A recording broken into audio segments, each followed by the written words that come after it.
Alain, propos d'un Normand. On occupe l'avenir. Je ne vois partout que des gens qui occupent l'avenir. Dans cette voie ouverte, ils dressent des monuments et des machines. Autrefois, on y mettait les tombeaux. Il y avait un effort des plus riches pour organiser d'avance les temps à venir. Ils disaient par testament, « Ici s'élèvera une chapelle.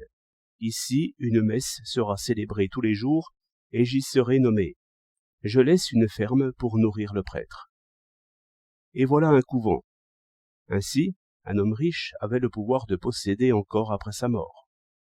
Et l'Église, par cette volonté des morts, prenait une force toujours croissante et sans limite. Si l'on avait gardé cette piété envers les morts, comme l'Église le voulait, les tombeaux auraient pris à la fin toute la place et les morts auraient tout possédé. Un économiste aimerait à penser que ces intérêts d'exécuteurs testamentaires, qui poussaient les prêtres et les moines à maintenir la tyrannie des morts sur les vivants, déterminèrent absolument les dogmes et la pratique. Que la doctrine du purgatoire, par exemple, fut pour justifier les messes à perpétuité, que l'immortalité des âmes fut seulement un moyen de fonder le règne des morts et de faire durer les chapelles. Et il est évident que, si la foi s'était soutenue, la terre aurait été, dans un temps assez court, entièrement conquise par les prêtres. S'il y a une armée des morts, elle doit vaincre, car les morts sont infiniment plus nombreux que les vivants. D'après cela, la confiscation des biens du clergé fut un acte essentiel de la Révolution. Impie, naturellement. Il fallait tuer les morts.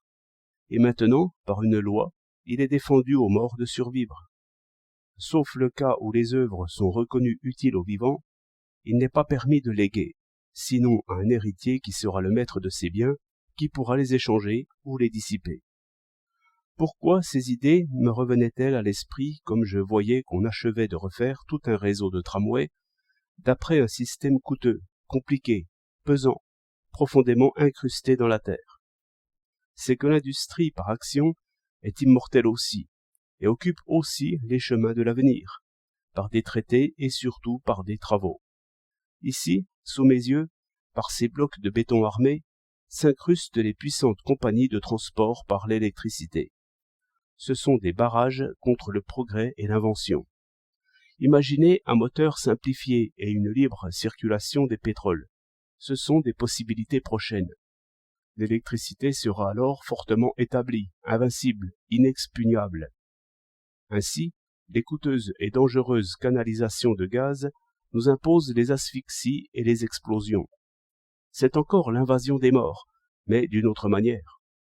Les villes seront des cimetières d'idées, et le progrès se réfugiera aux champs ou dans les pays neufs. 20 mai 1912.